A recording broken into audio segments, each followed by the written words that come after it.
मानव का मस्तिष्क ऐसा है कुछ, वो जिस बात को बार बार चिंतन करता है, विचार करता है उस पर, तो उसका मस्तिष्क जो है उस बात मस्तिष्क में इतनी गहराई से जम जाती है बात कि फिर उसे भूलता नहीं है। बंधुओं, अपन नमोकार मंत्र की चर्चा कर रहे हैं। नमोकार महामंत्र है और बहुत छोटा सा भी मंत्र है, केवल 35 अक्षर उसमें है। 35 अक्षर के उस मंत्र में 5 पद हैं और उन 5 पदों के अलग अलग अक्षर हैं। यदि हम उस नमोकार महामंत्र का भक्ति पूर्वक चिंतन विचार मनन करते रहें तो सुनिश्चित बात है कि हमारे मन में वो इस तरह बैठ जाएगा, फिर हमें किसी भी बात को ठीक करने के लिए आवश्यकता नहीं पड़ेगी। हमारे भाग्य अच्छे, सौभाग्य हमने प्राप्त किया है। सुना है, लोकोक्ति है कि समुद्र का मंथन किया गया और समुद्र के मंथन से अमृत प्राप्त किया गया। अब समुद्र में पानी भरा हुआ था और समुद्र में खारा पानी होता, वहां अमृत आया कहां से? लेकिन किसी चीज का बार बार मंथन किया जाता है तो उसमें से रहस्य निकलता है। दही घर में जमा है और उसको बहुत देर तक आप उसका मंथन करते हैं, फिर क्या प्राप्त होता है? नवनीत प्राप्त होता है। नवनीत प्राप्त हो जाए तो जो मक्खन खाने के आदि हो वो नवनीत खा लेंगे, और नहीं तो फिर घी भी निकलता है उसमें से। उस मक्खन को ये टपा लिया जाए तो फिर घी की प्राप्ति भी हो सकती है। बंधुओं, हम अपने जीवन में, अपने घर में जिन वस्तुओं को, जिन कार्यों को करते हैं उसका फल भी प्राप्त करते हैं, लेकिन जहाँ हमारी आत्मा से या आत्मा के लिए जो कुछ प्राप्त करने की इच्छा होती है तो उस बात को हम भूल जाते हैं। मेमोरी ट्रेस होते हैं, स्मृति चिन्ह जिसे कहा जाता है। यदि हमने बार बार किसी ने हमें कष्ट दिया है, समझ लीजिए, तो हम उसको बार बार याद करते हैं, घोड़ते हैं जिस प्रकार से, उस प्रकार बार बार याद करते हैं तो हमारे मेमोरी ट्रेस बहुत तुत्तर बन जाते हैं। यही तो होता है जब व्यक्ति दोषों की तरफ ध्यान देता है और दोषों का चिंतन करता रहता है तो फिर उसके दिमाग में दोष ही दोष घूमते हैं। और जो व्यक्ति गुणों का चिंतन करता है वो उसके मस्तिष्क में उस व्यक्ति के प्रति या उस वस्तु के प्रति गुण ही गुण दिखाई देते हैं। करते हैं आप भगवान के स्मरण,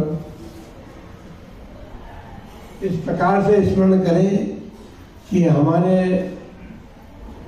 मस्तिष्क में वो बात समझ जाए। पद्म पुराण के स्वाध्याय की बात करिए। पद्म पुराण में केवल अंजना का जीवन चरित्र नहीं है, पद्म पुराण तो भगवान राम के जीवन पर बना है, क्योंकि रामचंद्र का नाम पद्म भी था। और उस पद्म पुराण में सीता का जीवन चरित्र भी लिखा गया है। उसने भी तो यही किया था जो अंजना ने किया।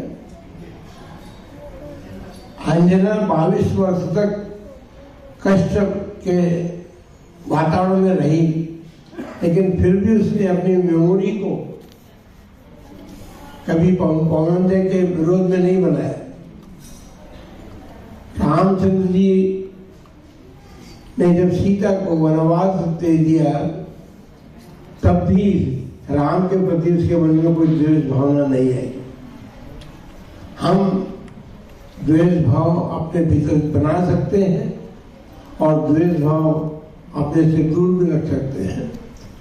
गुणों की स्मृति हमारे भीतर वह शक्ति उत्पन्न करती है कि वह शक्ति हमारे भीतर द्वेषों का स्थान नहीं बनने देती। बंधुओं, नमोकार महामंत्र है और उस महामंत्र का हम स्मरण करें। चलते फिरते करने की जरूरत नहीं है। यदि हम 10 मिनट के लिए, 5 मिनट के लिए भी एक आसन से बैठ करके मन को स्थिर करके, फिर उस समय कोई मोबाइल वगैरह हमारे पास नहीं होना चाहिए। ये तो फिर मोबाइल की तो परिभाषा बहुत बढ़िया है। जो अच्छी भली धर्म सभा से उठा करके भगा दे उसको मोबाइल कहते हैं। आज 2 व्यक्ति लूट के गए थे, देख रहे, जैसे ही घंटी बजी मोबाइल में तो उठ करके बाहर जाना पड़ा, क्योंकि यहाँ तो बजा घंटी बजती रहे तो बैठ नहीं सकते। बंधुओं, हम इस बात को भली प्रकार ध्यान रखें कि जो वस्तु हमारे आत्महित के लिए है, जो कार्य हमारे आत्महित के लिए है, उसे हमें किस प्रकार करना चाहिए। आसन की स्थिरता हो, मन की स्थिरता हो, फिर कोई दूसरी बात हमारे मन में आनी ही नहीं चाहिए। फिर देखिए आप कि वो टेबलेट क्या काम करती है। वो नमोकार मंत्र महामंत्र जो है वो महामंत्र है, लेकिन छोटी सी टेबलेट के बराबर हो। अच्छे से अच्छे रोग दूर उससे हो सकते हैं। जब रोग तो शरीर के हैं, हमारी आत्मा भी रोगी है। हमारी आत्मा ने अनादि काल से अब तक न जाने कितने कर्म बांधे हैं जो असाता वेदनी के हैं। उस असाता वेदनी के कारण हम कितने सारे दुखों को प्राप्त करते हैं। बंधुओं, ये बात को भली प्रकार से अपने मन में स्थान बनाए उसका, कि हमें जब हम जिनालय में आते हैं, हमारे सामने अनंत भगवान होते हैं। अनंत भगवान का स्मरण करें तो उसमें 7 अक्षर है। नमो अरिहंताण, कितने अक्षर? 7 अक्षर है। इन 7 अक्षरों का चिंतन भी यदि आप भली प्रकार से कर सके तो वो शक्ति और सामर्थ्य हमारे भीतर जागृत हो सकती है। इसलिए नमोकार मंत्र वो छोटा सा मंत्र होकर के भी, या आपका बालक भी जो बालक को आप सिखा देते हैं तो वो भी बोलने लग जाता है, वो बात अच्छी है। लेकिन हमारे मन में भी संस्कारों को बनाना है, हमारी आत्मा को भी संस्कारित करना है। केवल बालक के जीवन को ही संस्कारित नहीं करना, हमारी आत्मा को भी संस्कारित करना है। कि हमारे भीतर जब आवाज उठे नमो अरिहंताणम, तो फिर उसके विश्लेषण की बात हम करेंगे। उस विश्लेषण पर हमारा जब ध्यान जाएगा तो सुनिश्चित बात है कि हम सुख शांति का मार्ग प्राप्त कर सकते हैं। आप सभी लोग सुख शांति के मार्ग को प्राप्त करें और मेमोरी ट्रेस बनाने का प्रयत्न करें। मेमोरी ट्रेस यदि हमारे भीतर बनेगी, हम देखते हैं कि मेमोरी ट्रेस तो हम बनाते ही हैं, चाहे वो संसार का हो। सास बहू के शब्दों को ट्रेस बना के रखती है, बहू सास के शब्दों को बना के अपने दिमाग में रखती है, पिता पुत्र में इसी प्रकार चलता है, भाई भाई में इसी प्रकार चलता है। पार्श्वनाथ भगवान की तो यही कथा है ना। मरुभूति ने अपने दिमाग में कमठ के कार्य को जो उसने के साथ किया उसका श्रेष्ठ नहीं बनाया अपने मस्तिष्क के लिए, इससे मोक्ष चले गए।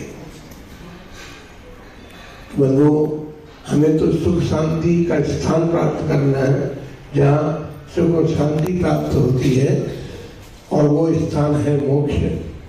हम संसार में घूम करके हमने क्या प्राप्त किया? कुछ भी प्राप्त नहीं किया, सिवाय विषय भोगों के कषायों के, और कुछ प्राप्त नहीं किया। जो हमारे लिए हानिकारक वस्तु है उस हानिकारक पदार्थों को ही हमने प्राप्त किया है, और हम सुख खोज रहे हैं संसार में। हमने कल कहा था संसार किसी का घर नहीं। हम आप जब घर में जाना चाहेंगे, सुख प्राप्त करना चाहेंगे, तो हमने तो संसार को अपना घर मान रखा। इसलिए संसार किसी का घर नहीं है। संसार से हट करके, पार होकर के जो मोक्ष स्थान है वही हमारा वास्तविक घर है। वहाँ हमारे आत्मा को अनंत काल तक सुख शांति की मग्नता प्राप्त हो सकती है। इसलिए हमें वो पुरुषार्थ करना है, इसके बल पर हम सिद्धार्थ में जाकर के बस जाए। इन भावों के साथ सबके लिए बदला है।